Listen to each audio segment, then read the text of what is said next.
Emisoras Unidas. Entrevistas, comentarios, debate esta tarde por Emisoras Unidas en Hora 15. A fondo con el tema.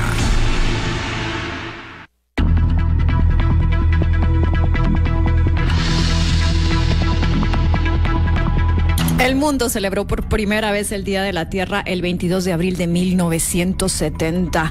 Hoy se recuerda en medio de la pandemia ocasionada por el coronavirus. De hecho, todas las celebraciones previstas por el Día de la Tierra se tuvieron que cancelar alrededor del mundo. Y tenemos 3 invitados para hablar sobre la celebración del Día de la Tierra en este momento, en el año 2020. Así que, Juan Carlos, los presentamos. Sí, por supuesto que los presentamos en este espacio de Hora 15 y además les damos las gracias por estar con nosotros en este tema de fondo.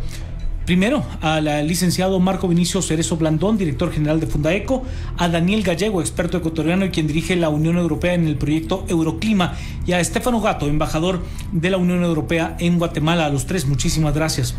Y empezamos esta conversación con el licenciado Marco Vinicio Cerezo Blandón. Naciones Unidas hace un llamado para no bajar la guardia y seguir adelante con las metas establecidas en los acuerdos de París a pesar de la pandemia. ¿Por qué es importante ponerle el ojo al cambio climático en un día como hoy, licenciado Cerezo Blandón? Buenas tardes y bienvenido a Hora 15. Muy buenas tardes y muchas gracias, Beatriz, por la invitación. En realidad, este es un aniversario especial, es el año 50, el 50 aniversario de la celebración del Día de la Tierra, y en realidad, pues es una celebración un poco triste, porque en realidad lo que estamos conmemorando es el deplorable estado en el que está nuestro planeta debido a las actividades humanas.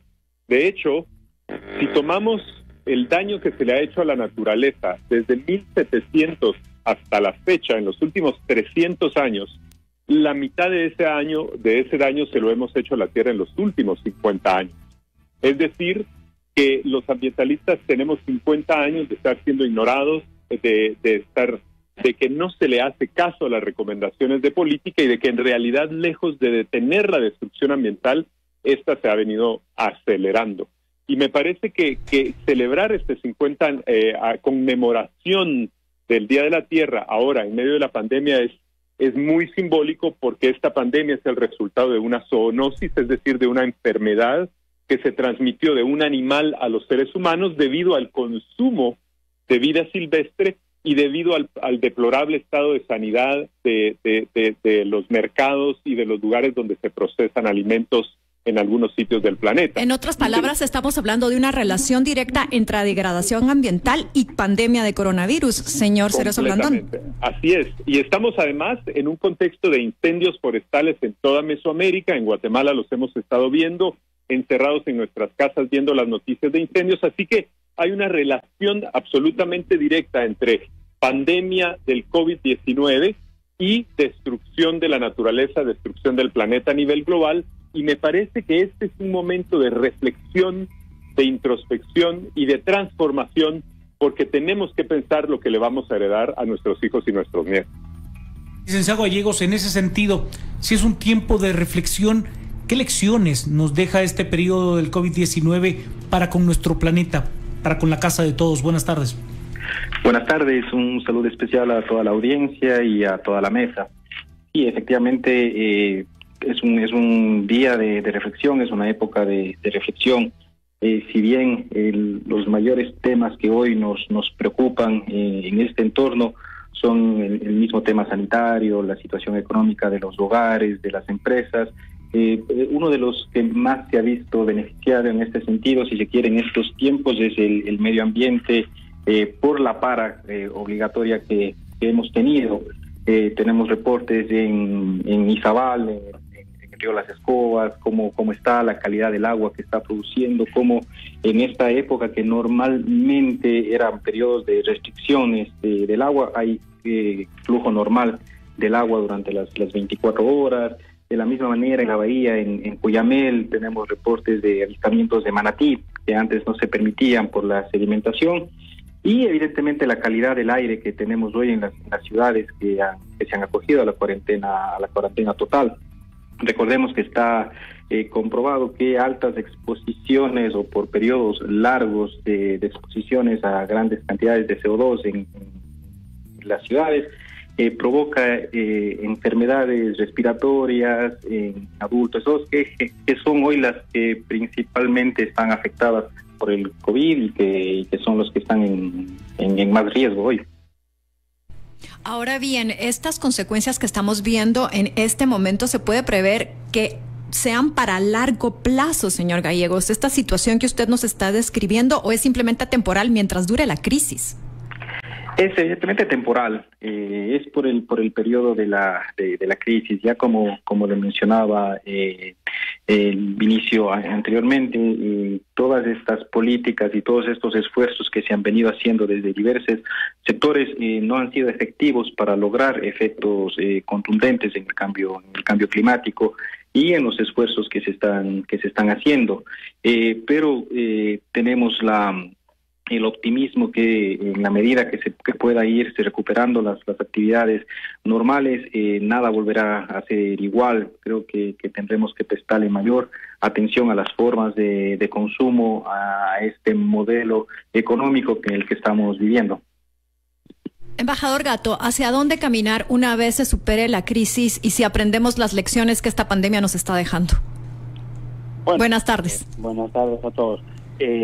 Bueno, yo creo que estamos en una fase en la cual tenemos muy poco claro cómo vamos a salir de esta crisis y cuál es el futuro. Hay muchas especulaciones, muchos intentos de entender el futuro. Yo creo que hay unos puntos firmes. Uno, yo estoy bastante de acuerdo con lo que se ha dicho, que ya no vinculándolo exclusivamente al tema ambiental y del cambio climático, sino al modelo de producción y a la organización globalizada de nuestra economía, de nuestros intercambios, de nuestras sociedades, está claro que de esta crisis no vamos a salir igual. Yo creo que es un gran error eso de pensar, bueno, este año vamos a decrecer, va a haber un crecimiento negativo de un 2-3%, y a ver hasta cuándo podemos volver a la normalidad. Yo creo que a esa normalidad no vamos a poder volver.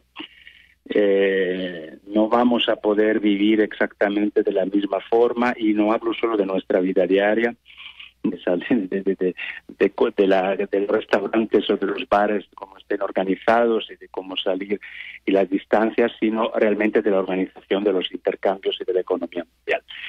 Ese debate, entonces, ¿cómo lo podemos vincular al tema del ambiente? Yo creo que, bueno, como usted sabe, la Unión Europea está muy vinculada al tema del cambio climático.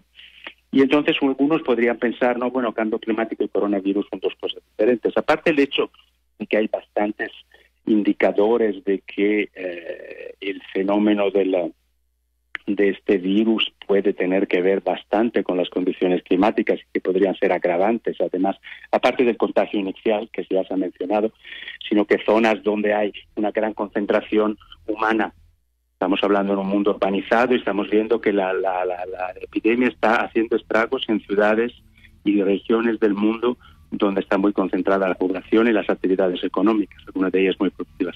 Entonces ahí hay un tema de concentración de actividades que tendremos que rever. El tema de la organización global de los intercambios, que tiene mucho que ver también con los temas de cambio climático, cuando hablamos de frecuencia de vuelos, cuando hablamos de intensidad de intercambios marítimos, de la situación de los océanos. Hay toda una serie de desafíos que efectivamente ahora temporalmente están mejorando por la razón que sabemos, pero eso, el remedio no es volver exactamente a donde estábamos antes. Tenemos que volver a organizar nuestra sociedad mundial alrededor de parámetros nuevos, y todavía yo creo que nadie lo tiene tan claro como para tener ya la respuesta. Yo creo que es una respuesta que tenemos que ir formulando juntos. Pero a quien dice, ahora el problema es el virus, el cambio climático ya no importa, o el cambio climático es un falso problema, lo que realmente cuenta es asegurar el crecimiento económico, yo creo que vuelve más de actualidad que nunca, y tenemos que realmente conyugar al mismo tiempo, declinar crecimiento económico sostenible, medio ambiente y reducción de riesgos debido a unas formas intensivas de utilización de los recursos. Creo que hay una posibilidad de hacerlo. Es un poco lo que decíamos hasta hace pocos meses con el cambio climático, pero incluyendo también el tema de los peligros sanitarios en eso. Pero eso tiene que ver con la reorganización de nuestra forma de intercambiar y consumir. Licenciado Cerezo, el embajador Gatto hacía una frase muy puntual y decía: habrá una nueva realidad. Esa nueva realidad, esa nueva normalidad abre la puerta a tener una mayor conciencia de que no hay en estos momentos otro mundo al cual el ser humano pueda llegar, y que debemos de tratar de tener las mejores condiciones en que es el único mundo que hoy conocemos. Pues la verdad es que es la esperanza de todos nosotros, ¿verdad? Lo peor que podría pasar después de esta pandemia, que ya ha causado la muerte de 180,000 personas, que ha infectado a más de 2 millones de personas a nivel planetario, lo peor que podría pasar es que regresemos o intentemos regresar al mundo que había antes, a consumir animales silvestres, a continuar con la cacería de los últimos animales silvestres que quedan, a seguir destruyendo los últimos bosques del planeta, ese 6% de bosques tropicales que son los últimos que quedan en el planeta, y donde vamos a encontrar nuevos virus, donde vamos a encontrar nuevos hongos, donde vamos a encontrar nuevas fuentes de zoonosis, que sigamos consumiendo el petróleo a la velocidad que lo estábamos haciendo. Entonces, el peor escenario posible después de esta pandemia es que regresemos a la misma situación que estábamos antes. Nuestra esperanza es que esta pausa ecológica obligatoria al final que hemos vivido, que nos está abriendo los ojos a los animales que nos rodean, a cómo los ríos se pueden regenerar, a cómo las aves están regresando y los animales están regresando a las ciudades, que esta pausa ecológica nos haga reflexionar. Y ha sido una pausa ecológica para el planeta, pero también para nosotros. Pausa ecológica del tráfico, pausa ecológica de la contaminación ambiental y del estrés, pausa ecológica de esos ritmos insostenibles de vida que estábamos viviendo como humanidad. Y la esperanza es entonces que transitemos a una conciencia ecológica planetaria y tomemos conciencia de que no hay otro planeta.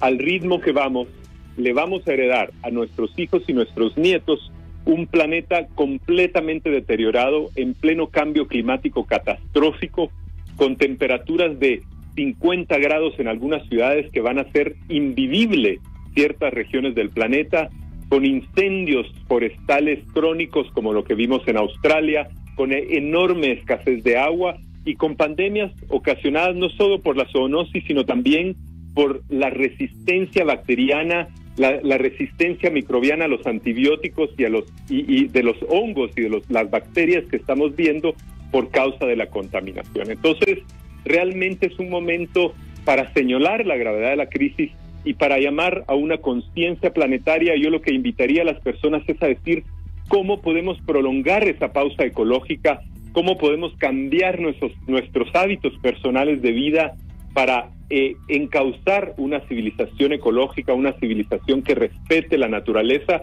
y le herede a los niños que vienen adelante, ahí nomás atrás de nosotros, un planeta viable, un planeta con un clima estable. Esa es la transformación que deseamos como resultado de esta toma de conciencia que debería resultar de la pandemia global. Ahora bien, doctor Gallego, sí se corre el riesgo de que ciertos gobiernos, en aras de la recuperación económica y que ésta sea lo más rápido posible, incluso degraden más el medio ambiente y contaminen más. ¿Qué hacer para evitar que se caigan ese tipo de tentaciones? Bueno, el panorama en este sentido, lo que prevé básicamente es una recuperación lenta. ¿Y por qué? Porque la pandemia, el aislamiento social sobre todo, y la recuperación en este sentido va a generar en las personas todavía algo de incertidumbre, y esta incertidumbre se va a trasladar sobre todo al ahorro de las personas. Las personas van a estar más propensas a ahorrar, y este ahorro significa una reducción en el consumo. Esto evidentemente hará que la recuperación sea más lenta. Los países en este sentido tendríamos que ir, o tendrían los gobiernos que irse enfocando en los aspectos que permitan sobre todo el financiamiento y la inyección de capitales a los países para que puedan ir trabajando en la recuperación. En este sentido, el Fondo Verde, las acciones que tiene también el programa Euroclima, permite inyectar este tipo de recursos, sobre todo a empresas, a modos de consumo que vayan enfocados en la adaptación y mitigación al cambio climático. Después vienen otros sectores como el de turismo, por ejemplo, que ya vemos hoy, el panorama es bastante desalentador. Pero quizás al final el turismo, por ejemplo, en el que estamos impulsando nosotros desde el proyecto en áreas protegidas, quizás sea una opción, porque las personas van a buscar espacios que no tengan mucha aglomeración de personas, espacios que cumplan con las condiciones sanitarias, y posterior a esta pandemia, a esta cuarentena que estamos viviendo todos, trataremos de buscar espacios cercanos, espacios que nos permitan un poco salir de este encierro y podamos impulsar de este tipo de sectores. Embajador Gatto, en ese sentido, ¿cómo transformar los deseos en políticas públicas, en realidades que puedan concretar un mejor planeta? Si prácticamente todos tenemos claro que no tenemos otro, pero también tenemos claro que no estamos haciendo lo suficiente. Sí. La verdad es que como Unión Europea hace bastantes años estamos intentando proponer como método el de la cooperación internacional y de proyectos ambiciosos a nivel global, y con el tema del cambio climático desde luego no hemos escatimado esfuerzos en ir en esa dirección. Digamos que los obstáculos han venido siempre de otros que han querido, otros grandes actores internacionales que por una razón o por otra, o por ser muy desarrollados y tener muchas ventajas, por ser emergente y por esa razón decir no me pongáis trabas ahora que estoy creciendo, por una razón o por otra de puntos de vista diferentes lo ponían obstáculos. Nosotros lo tenemos muy claro que tenemos que ir, en nuestra opinión, hacia una sociedad internacional con una capacidad multilateral mayor de tomar decisiones, pero no solo de tomar compromisos teóricos, sino también de cumplirlos. Volviendo al tema del coronavirus, una cosa triste de la crisis del COVID-19 es que sí, con la crisis financiera de hace algunos años, sí hubo, después del de los primeros problemas, hubo una coordinación internacional importante.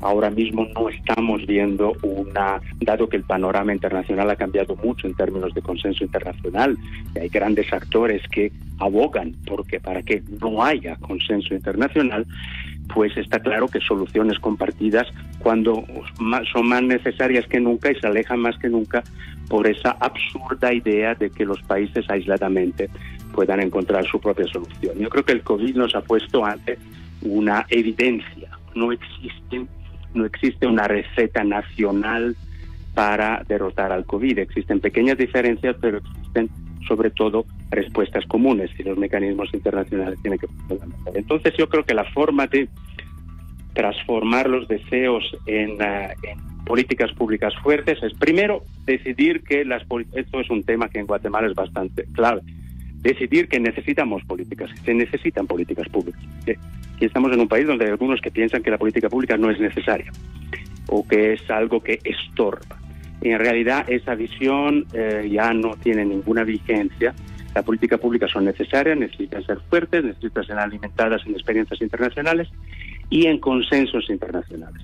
Por lo cual yo creo que lo que la crisis nos obliga es a volver a sentarnos a la mesa internacional, pero no solo ya con la voluntad de aprobar declaraciones o hacer afirmaciones de principios, sino con la voluntad de tomar determinaciones que se transforman nacionalmente en políticas. Un país como Guatemala, con la dimensión que tiene, las especificidades que tiene todo el interés en que haya recetas globales que puedan ser aplicadas y aprender de experiencias importantes. Ahora, sobre el tema de COVID, la verdad es que de momento no hay ninguna experiencia que podamos decir, wow, hay alguien aquí que lo ha hecho muy bien en COVID. Yo honestamente no creo que haya ninguno que pueda autocelebrarse. Entonces, en ese sentido, poner en el centro la importancia de la dimensión de una política pública y dejar por detrás esos debates absurdos que la política pública mejor es la que no existe. Políticas públicas serias, basadas en evidencia científica, consensuadas y no ideologizadas. Creo que es lo importante para poder hacer política pública como es debido para responder a las necesidades de los ciudadanos. Licenciado Cerezo, y tomando las palabras del embajador Gatto, políticas públicas, acciones concretas en Guatemala y en conjunto con el resto del mundo, ¿qué recomienda usted? ¿Hacia dónde tenemos que caminar? Bueno, en realidad antes tú dijiste una cosa muy importante y la reactivación económica sí efectivamente presenta un riesgo de ponerle el acelerador a un modelo destructivo del ambiente y a un modelo generador de contaminación por petróleo. Entonces, de hecho, acabo de leer una nota terrible y las líneas aéreas norteamericanas le están diciendo al presidente Trump que necesitan $50,000 millones de ayuda pública, pero que no quieren requisitos ambientales. Y este es exactamente un ejemplo de lo que tú decías, de algunas empresas queriendo la ayuda pública para la reactivación, pero en el viejo modelo contaminante y provocador de cambio climático. En el otro lado tenemos Europa, y esto lo sabe muy bien el señor embajador, que está planteando una reactivación económica con el Pacto Verde Europeo, que es una forma de reactivación económica a través de sectores económicos verdes, y me parece que esa es la línea que debemos de seguir. Igual en Guatemala, podemos tener una ganadería ecológica en pequeñas parcelas altamente tecnificada, o una ganadería extensiva que destruye bosques como lo que está sucediendo en Petén y en Izabal. Entonces, debemos de pensar qué modelo económico necesitamos para la reactivación y transitar de una economía destructora del ambiente, una economía que provoca cambio climático por el uso del petróleo, a una economía verde, a una economía circular, a una economía ecológica que a través del turismo y el ecoturismo, a través de la agroforestería, a través de la biotecnología, a través del uso de energías renovables como las mini hidroeléctricas, los molinos de viento, etcétera, puede generar crecimiento económico, puede generar empleos, pero de una forma amigable con el medio ambiente. Ahora bien, hay unas críticas que tienen que ver con este modelo económico verde que se dicen que es muy caro, que es demasiado oneroso implementarlo, sobre todo en un país como de las características de Guatemala, por ejemplo.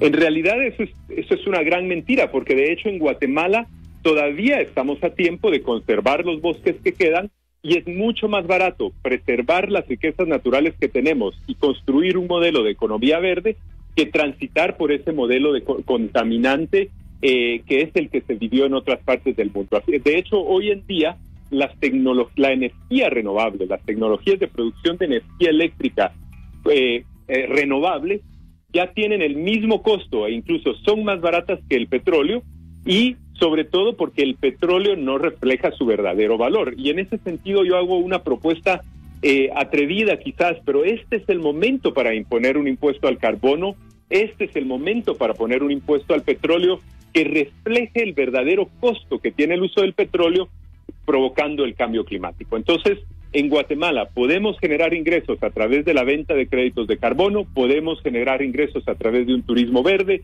podemos generar ingresos a través de hortalizas orgánicas y de madera producida sosteniblemente, como ya lo hacemos en el Petén. Es decir, que Guatemala está posicionada para un modelo de economía verde y no un modelo destructor del ambiente y contaminante. Nosotros nos tenemos que despedir de los tres. Les agradecemos profundamente el haber conversado con nosotros, tanto con el licenciado Marco Vinicio Cerezo Blandón, director general de Fundaeco, con el licenciado Daniel Gallegos, experto ecuatoriano y quien dirige la Unión Europea en el proyecto Euroclima, y también al señor embajador de la Unión Europea en Guatemala, Stefano Gatto. Vamos a la pausa, regresamos más con De Hora 15 en breves minutos.